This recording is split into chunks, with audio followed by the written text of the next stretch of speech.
আজ বিনা উপকেন্দ্র কুমিল্লার আয়োজনে এবং বিনার গবেষণা কার্যক্রম শক্তিশালীকরণ প্রকল্পের আর্থিক সহযোগিতায় কুমিল্লা বুড়িচং উপজেলার রামপুর উত্তরপাড়ায় কৃষক ও কৃষানীগণের প্রশিক্ষণ অনুষ্ঠিত হয়। প্রশিক্ষণের সার্বিক সহযোগিতায় ছিলেন কৃষি সম্প্রসারণ অধিদপ্তর বুড়িচং উপজেলা।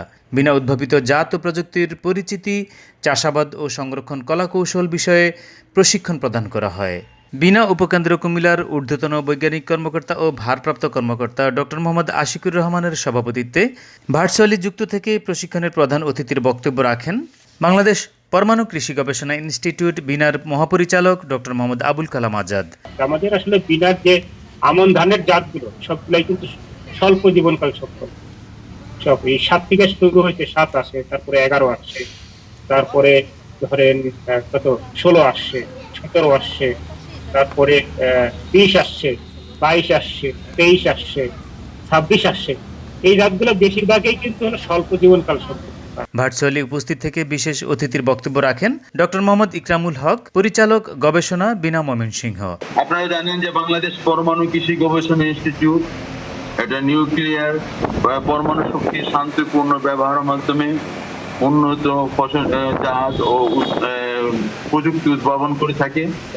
ইতিমধ্যে বিভিন্ন প্রায় 18টি ফসলের প্রায় 134টি জাত বিনা উদ্ভাবন করেছে। এছাড়া বিশেষ অতিথি হিসেবে উপস্থিত থেকে বক্তব্য রাখেন কৃষি সম্প্রসারণ অধিদপ্তর কুমিল্লা জেলার উপপরিচালক কৃষিবিদ আয়ুব মাহমুদ।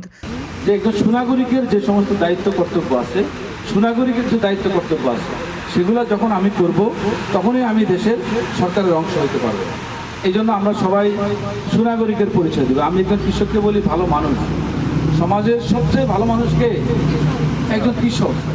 আমাদের রিজিকদাতাকে মহান আল্লাহ তাআলা, আল্লাহ ছাড়া অন্য কেউ রিজিক দিতে পারে না। আল্লাহ পাক আমাকে সেই রিজিকের উছিলার মধ্যে সামিল করছে, যুক্ত করছে। এই জন্য আমি আল্লাহর কাছে শুকরিয়া আদায় করবো। 1 নম্বর। 2 নম্বর হলো আমরা ইমানের হাওয়াতটা অনেক বেশি। আমরা একটা ছোট্ট একটা ধানের বীজ ফেলি, সেখান থেকে একটা চারা গজায়, সেখান থেকে একটা ধান হয়, অনেকগুলো ধান হয়। এটা কি আমার ক্ষমতায় হচ্ছে? আমার ক্ষমতায় হচ্ছে না। এখন আমাদের এই কাজের মধ্যে বিজ্ঞানীদের কিছু সম্পৃক্ততা যোগ হয়। বিজ্ঞান নানা ধরনের জাত বের করে, প্রযুক্তি বের করে, সেই জাত এবং প্রযুক্তিগুলো আমরা মাঠে ব্যবহার করে আমাদের ফলনটা আরও বাড়াইতে পারি। বিনা উপকেন্দ্র কুমিল্লার ঊর্ধ্বতন বৈজ্ঞানিক কর্মকর্তা ডক্টর ফাহামিনা ইয়াসমিন, তেলজাতীয় ফসলের উৎপাদন বৃদ্ধি প্রকল্পের মনিটরিং অফিসার কৃষিবিদ মোহাম্মদ আবু তাহের, বুড়িচং উপজেলার উপজেলা কৃষি অফিসার কৃষিবিদ আফরিনা আক্তার। এ সময় উপস্থিত ছিলেন উপসহকারী উদ্ভিদ সংরক্ষণ কর্মকর্তা মোহাম্মদ বিলাল হোসেন খান। অনুষ্ঠান সঞ্চালনা করেন উপসহকারী কৃষি অফিসার সুলতানা ইয়াসমিন।